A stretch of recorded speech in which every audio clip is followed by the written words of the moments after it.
నమస్తే welcome to our channel నేను మీ సిరి మనం వైసీపీ పార్టీలో చూస్తున్నట్టయితే ఎమ్మెల్యేలు ఎంపీలు చాలా మంది ఆ పార్టీ నుంచి వెళ్ళి పక్క పార్టీల వైపు వెళ్ళిన సంగతులు అంటే చాలాసార్లు ఆ సందర్భాలను అయితే మనం చూసినాం.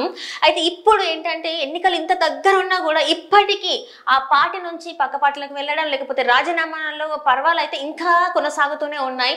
అయితే ఇప్పుడు ఇదే కోవాలో మాజీ రిటైర్డ్ ఐపీఎస్ ఆఫీసర్ అయితే తను ఏంటంటే వైసీపీకి రాజీనామా చేశారు. ఎందుకు చేశారు ఏంటి అనేది మనకి వివరించడానికి మనతో పాటు ఉన్నారు ప్రముఖ రాజకీయ విశ్లేషకులు కేవీవి ప్రసాద్ గారు. నమస్కారం సార్.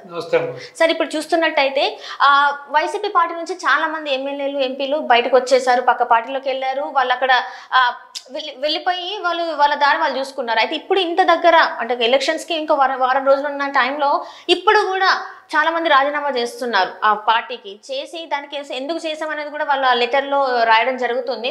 ఇక్కడ చూస్తున్నట్టయితే ఈ రిటైర్డ్ ఐపీఎస్ ఆఫీసర్ ఎందుకు రాజీనామా చేశారు ఏంటి అసలు?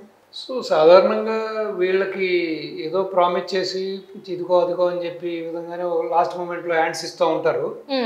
సో ఒకటి ఆర్థికంగా అతను బలంగా లేడను, లేకపోతే సాధారణంగా ఎలక్షన్లో ఏం జరుగుతుందంటే వీళ్ళు ఒక పర్టికులర్ అమౌంట్ చూపించమంటారు. నువ్వు ఈ ఎలక్షన్లో ఖర్చు పెట్టుకోవడానికి నీకు నీ దగ్గరున్న ఒక ఎంత సొమ్ము ఉందో చూపించమని చెబుతారు. వీళ్ళు చూపిస్తారు. జనరల్గా జరిగేది అది. ఇదిగో నా దగ్గర 10 కోట్లు ఉందో, 5 కోట్లు ఉందో, 20 ఉందో, 50 ఉందో, 100 అని చూపిస్తారు. అంటే ఆ ప్రాంతానికి సంబంధం బట్టి, అక్కడున్న పోటీని బట్టి, అక్కడ ఎమ్మెల్యే కానీ ఎంపీ స్థానానికి పోటీని బట్టి చూపిస్తారు. మరి ఈయన చెప్పే దాని ప్రకారం చూస్తే 15 కోట్లు చూపించమన్నారు. 15 కోట్లు కూడా చూపించాను నేను. సో ఈయన బేసిక్గా ఈ యొక్క పశ్చిమ గోదావరి జిల్లా ఆచంట మండలానికి సంబంధించిన ఒక రిటైర్డ్ ఐపీఎస్ అధికారి. ఈయన పేరు అల్లూరి సుందర్ కుమార్ దాస్. ఈయన సో ఆల్రెడీ ఈయన ఎవరైతే ఉభయ గోదావరి జిల్లాలకి ఒక ఇన్ఛార్జిగా ఉన్న మిథున్ రెడ్డి గారు ఉన్నారు కదా, మంత్రి పెద్దిరెడ్డి గారి కొడుకు, ప్లస్ రాజంపేట ఎంపీ ఆయన. సో ఆయన ఈయనకి ప్రామిస్ చేయడం కూడా జరిగింది. ముందు ఏం చెప్పారంటే పి గన్నవరం సీటు మీరు కేటాయిస్తామని చెప్పారు. సో మీరు ఈ విధంగా 15 కోట్లు రెడీ చేసుకోమని చెప్పారు. 15 కోట్లు కూడా రెడీ చేసుకున్నారు ఆయన. సో కొన్ని అనివార్య కారణాల వల్ల పి గన్నవరం మీకు ఇవ్వలేకపోతున్నాం, మిమ్మల్ని ఎమ్మెల్యే నుంచి ఎంపీకి ప్రమోట్ చేయబోతున్నాం. సో కాబట్టి అది అమలాపురానికి మిమ్మల్ని ఎంపీగా చేయబోతున్నాం అని చెప్పారు. సో ఆయన దానికి కూడా సమ్మతించి తర్వాత మళ్ళీ 2 చోట్ల కూడా ఆయన శృంగభంగం చేశారు. ఇటు ఎమ్మెల్యేగాను ఇటు ఎంపీగా కూడా వాళ్ళకి ఇవ్వకుండా చూశారు. బహుశా మీరు చెప్పినది కూడా ఒక పాయింటే. వీళ్ళు ఇంతకాలం అంటే ఎలక్షన్ ఇంకా పట్టుమని 10 రోజులు లేనప్పుడు ఎందుకు బయటకు వచ్చారంటే కూడా కొంతమంది నాయకులకి ఈ విధంగా జరిగినప్పుడు, సపోజ్ పార్టీ వాళ్ళకి సరైన న్యాయం చేయనప్పుడు, సో కొంతమందికి కొన్ని ప్రామిస్ చేస్తారు.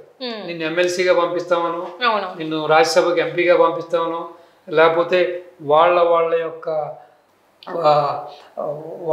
ఏ వర్గానికి చెందిన వ్యక్తి అయితే ఆ వర్గానికి సంబంధించిన ఏదైనా ఒక కార్పొరేషన్కి, ఎస్సీ అవుతే ఎస్సీ కార్పొరేషను, ఎస్టీ అవుతే ఎస్టీ కార్పొరేషను, బీసీ అవుతే బీసీ, ఆ విధంగా కార్పొరేషన్ కూడా చైర్మన్ చేస్తామనో, లేకపోతే ఏదైనా ఒక మంచి నామినేటెడ్ పోస్ట్ ఇస్తామని కూడా ప్రామిస్ చేస్తారు.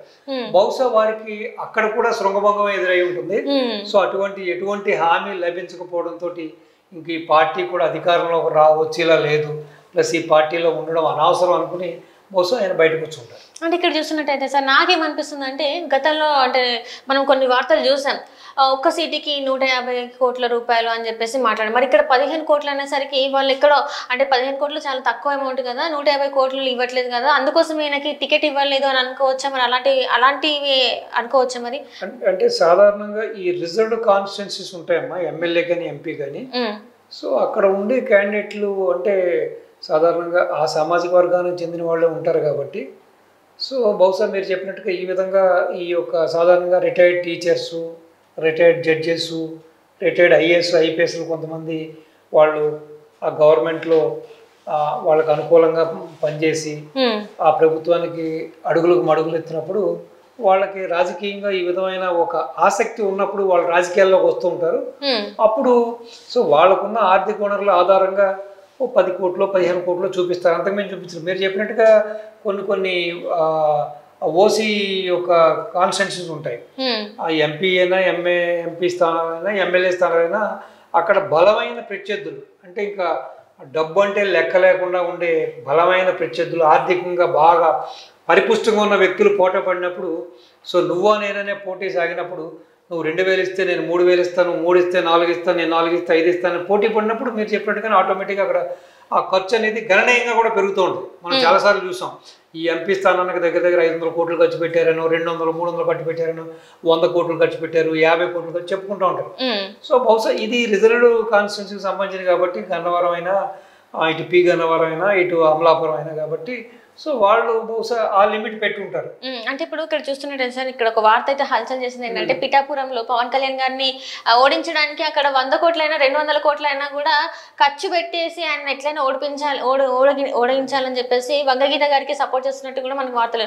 ఎక్కడి నుంచి ఇంత డబ్బు వీళ్ళకి వస్తుంది, అసలు ఎలా అనుకోవాలి, అసలు ఇంత డబ్బుని ఎలా ఖర్చు చేస్తున్నారు? ఇదంతా కూడా ప్రజల సొమ్మే కదా మళ్ళీ అల్టిమేట్ గా. 100-200 కాదమ్మా, అది యాక్చువల్ గా దగ్గర దగ్గర వాళ్ళు 300 కోట్లు ఆల్రెడీ తీసుకొచ్చి ఒక చోట పెట్టారని, ఆల్రెడీ ఒక 100-150 కోట్లు ఆల్రెడీ సర్క్యులేషన్లోకి వెళ్ళిపోయిందని, అవసరమైతే 500 కోట్లు కూడా ఖర్చు పెట్టడానికి సిద్ధంగా ఉన్నారనేది ఇది అందరూ బహిరంగానే మాట్లాడుకుంటున్నారు.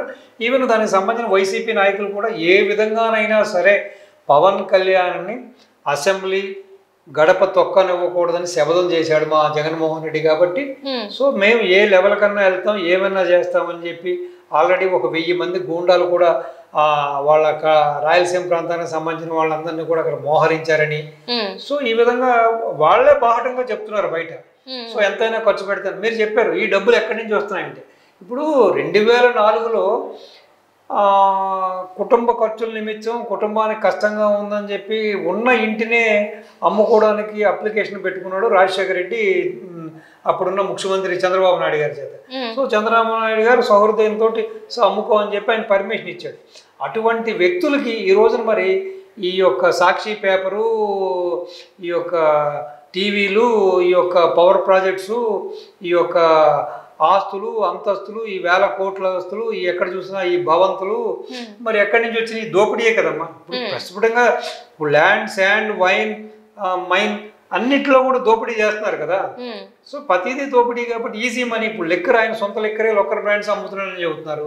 సో కాబట్టి తండ్రిని అడ్డం పెట్టుకునే ఆ రోజున సిబిఐ ఛార్జ్ షీట్లో చూస్తే కూడా 43,000 కోట్ల రూపాయలు స్కామ్ చేశాడని చెప్పి సిబిఐ, ఈడీ కూడా చాలా ఆస్తులు జప్తు చేసింది, చాలా వాళ్ళు ఛార్జ్ షీట్లో కూడా పెట్టడం జరిగింది.